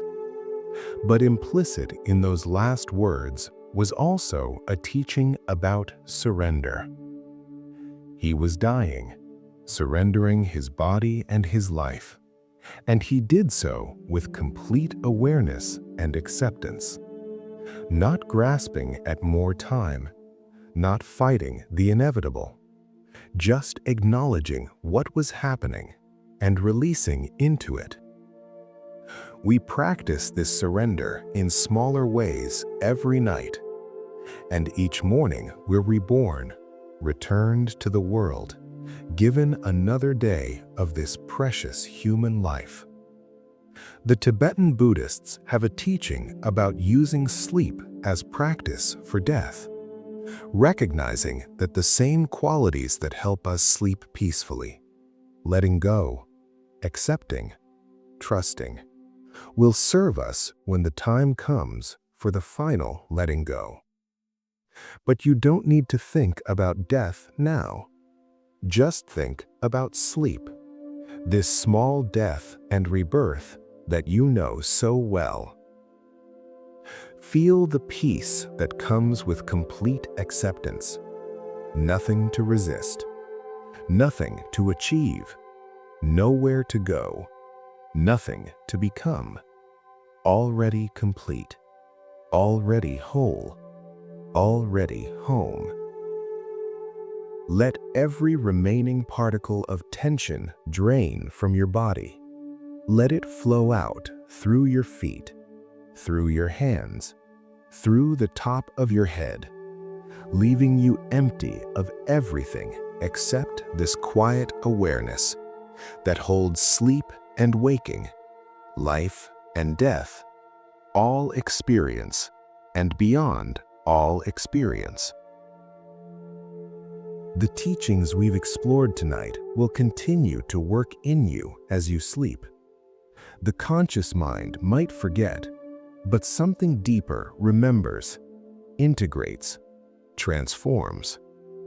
This is how wisdom develops, not through force or effort, but through patient exposure to truth, through repeated, gentle turning toward what serves liberation. You might dream tonight, or you might sink into deep, dreamless sleep. Either way, you're surrendering to a process you don't control and can't fully understand. This is beautiful. This is perfect practice. This is the faith, not in dogma or deity, but in the basic trustworthiness of life itself that the Buddha encouraged. As consciousness fades, as the boundary between waking and sleeping becomes impossible to locate, as you slip gently into the darkness that holds all light, know that you're doing exactly what you need to be doing: resting, releasing, restoring, trusting that tomorrow will come if it comes, and you'll meet it from this place of deep rest, more ready than you would be if you'd spent the night fighting sleep or worrying about the future. All is well. All is exactly as it should be. You are held by forces that have sustained life on this planet for billions of years. You're part of an unbroken chain of existence stretching back to the beginning of time and forward into an unknown future. Right now, in this moment, you're safe, you're supported, you're exactly where you need to be. Surrender completely now. Let go of every last thread of control. Fall into sleep like falling into the arms of the most loving parent, knowing you'll be caught, knowing you'll be protected, knowing that you can completely and totally let go. Nothing more to hold, nothing more to carry, nothing more to be. Just this, just sleep, just peace, just home.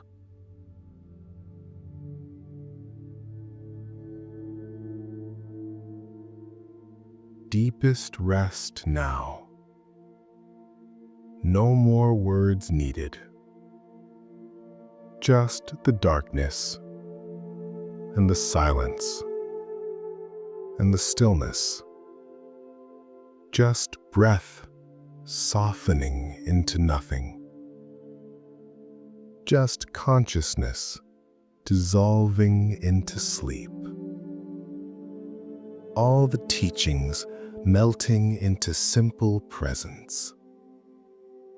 All the wisdom returning to the silence from which it arose. Rest. Release. Let go. Sleep deeply. Wake gently.